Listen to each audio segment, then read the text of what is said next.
So today I'm going to talk a little bit about why spectrum is important. And the Deputy Director General mentioned the 2.5 to 2.69 band that is being planned for release to the operators. I want to talk about some other bands that I think are also very interesting for promoting socioeconomic development, creating jobs, and ultimately generating tax revenue for the government. So we commissioned a study late last year on the socioeconomic benefits of releasing harmonized spectrum for mobile broadband service across all of sub-Saharan Africa. And we did specific, deep analysis into a few key markets. Ghana was one of them. So what did we find from our analysis, our econometric analysis of the benefit of releasing this additional harmonized spectrum for mobile broadband? Well, if we're talking about spectrum, we're talking about the 2.6 gigahertz band and the 800 megahertz band.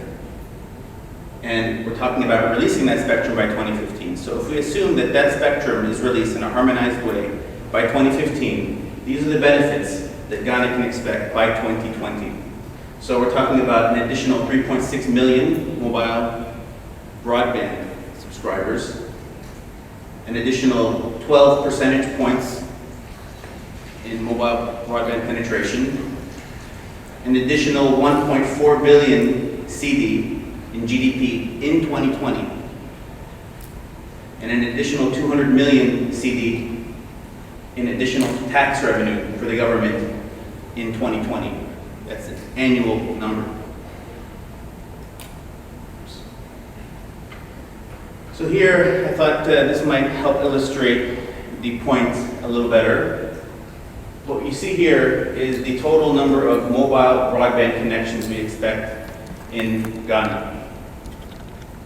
So what we have here in gray is the case that this additional spectrum is not made available. Okay?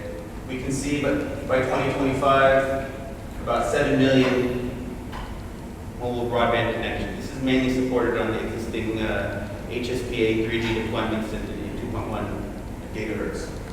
Now, if we're talking about a release of this 800 megahertz and 2.6 gigahertz spectrum by 2015, what we see here, this is the additional mobile broadband connections that will be realized by 2025, effectively doubling the number of mobile broadband connections in the country. And when I say mobile broadband, it's really broadband connections, because when we're talking about fixed line infrastructure versus mobile infrastructure, mobile is really the future delivery mechanism for broadband connections. Now, obviously, we also need fiber backbone connectivity. I think a lot of the work being done on fiber is very important. Obviously, you cannot have mobile broadband without fiber. How did we come to these numbers? Well, we first look at the current situation and estimate the maximum number of subscribers with the existing spectrum allocation. Then we look at, if we add this additional spectrum, how much additional broadband take-up can we stimulate? Then we assume growth in networks and traffic per user. The economic impact is calculated based on the World Bank figures showing that for every 10% increase in broadband penetration, you get a corresponding 1.38% increase in GDP. And then from those GDP estimates, we can then calculate the impact on jobs, impact on tax revenue. Okay, GDP. So the forecast increase in broadband take-up of releasing this additional spectrum at 800 megahertz and 2.6 in a harmonized way. And I'm going to get back to the 2.6 gigahertz band, because I think when we're talking about harmonized use of the spectrum, the current plan that's been floated is not the most harmonized approach that can be taken. So if we harmonize the spectrum in 2.6 and 800, we're talking about an additional 3.5 billion per annum in CDs in 2025, which would result in over 1 million cumulative new jobs being created. Now we see here, this is the benefits start accruing immediately from 2015 in terms of additional GDP. If there's a 5-year delay, this is the additional GDP that's created. The opportunity cost is reflected here. So the benefit of not waiting until 2020, doing it by 2015, is equivalent to 2 billion CDs per year in additional GDP by 2025. And this is obviously with the delay. Tax revenue. I know tax is important to a lot of governments, especially in these times when governments face increasing pressure to raise revenue. What we're saying is, if you look just a bit longer term, and I'm going to present about tax specifically later, but releasing the spectrum, harmonized spectrum by 2015, this is the additional tax revenue that would be generated. This is the result of the delay here. So the forecast increase in GDP would create an additional 500 million in tax revenue by 2025.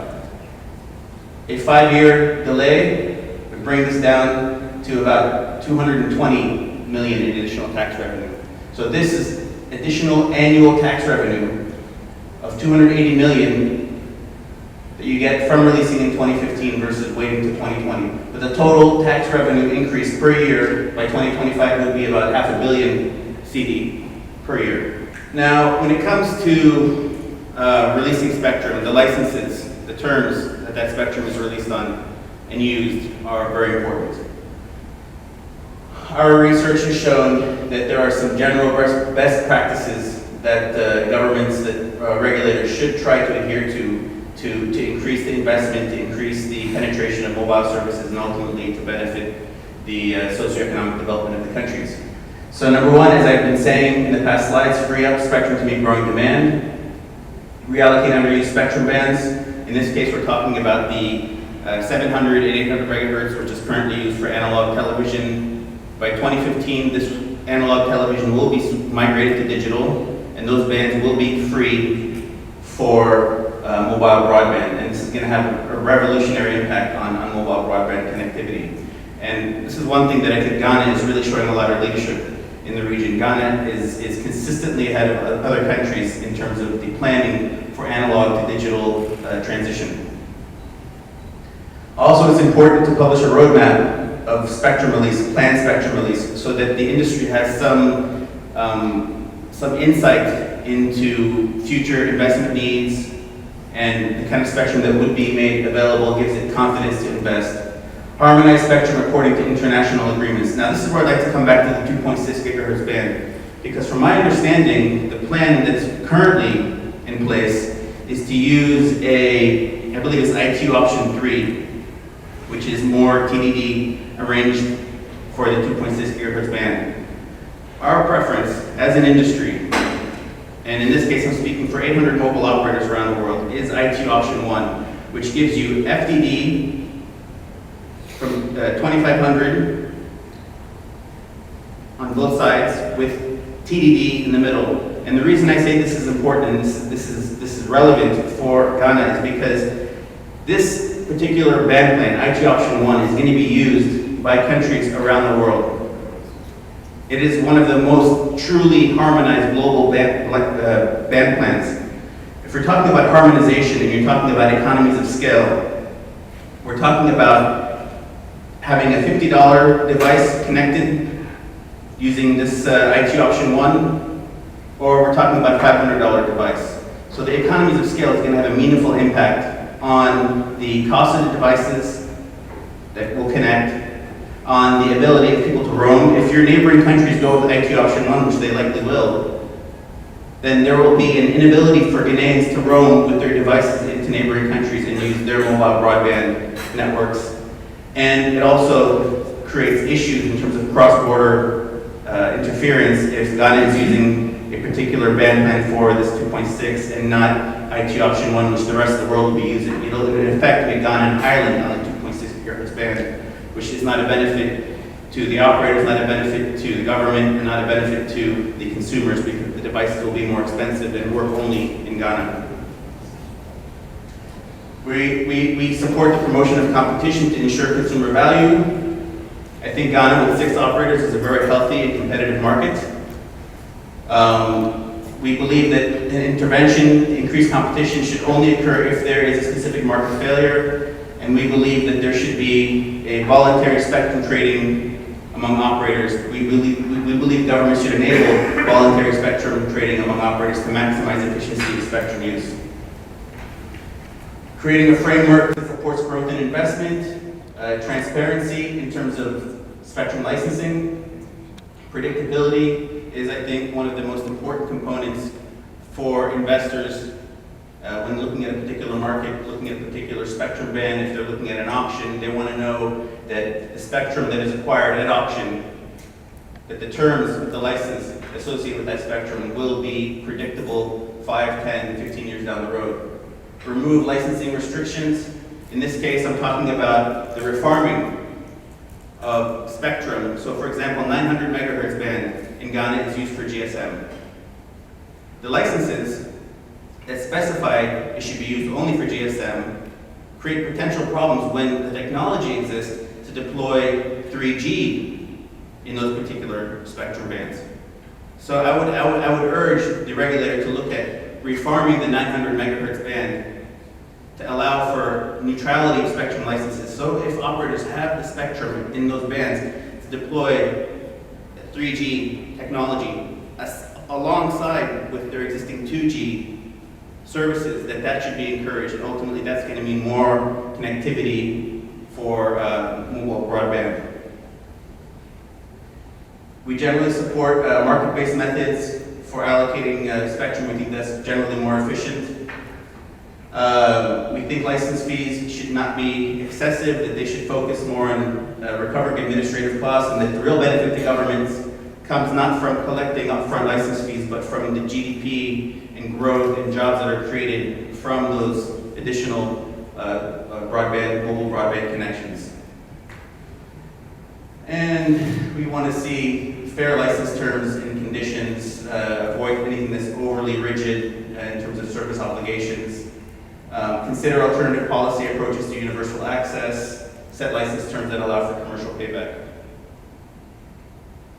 And when it comes to license renewals, we think that there should be, again, predictability here, that to create certainty and avoid a delay in network investment, you have to set out an approach, a clear approach for spectrum renewal, and establish a presumption of license renewal to encourage long-term investment and minimize the risk of service disruption to customers.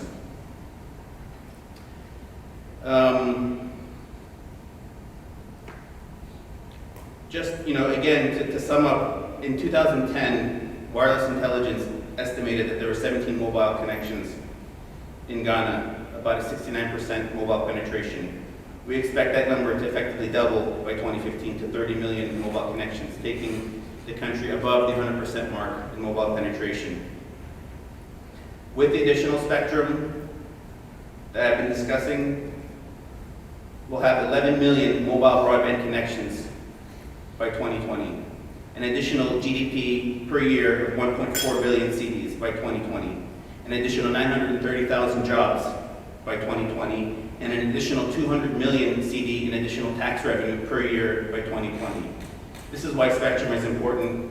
If you'll notice on your desks, especially this area right here with the participants from government, I've placed a spectrum handbook and a digital dividend toolkit. The spectrum handbook in front of you is a guide for spectrum for executive, non-technical participants from government. It gives you an idea of why spectrum is important, what the GSMA is doing on spectrum, why spectrum harmonization is especially important. The digital dividend toolkit is a compendium of case studies, of information from deployments that have already been made in Europe, looking at how the bands were cleared of analog broadcasters, how it was then repurposed and licensed for broadband. So what you have in front of you should be a useful resource to follow up on some of what we've been discussing here today. So finally, significant socioeconomic benefits from releasing the digital dividend in 2.6 in a harmonized way. A delay will be obviously very costly in terms of GDP, jobs, and taxation, and determining the right licensing approach can be critical and can enable the fastest possible implementation and adoption of mobile broadband service. And I think that's ultimately why we're all here today. So thank you again to everyone.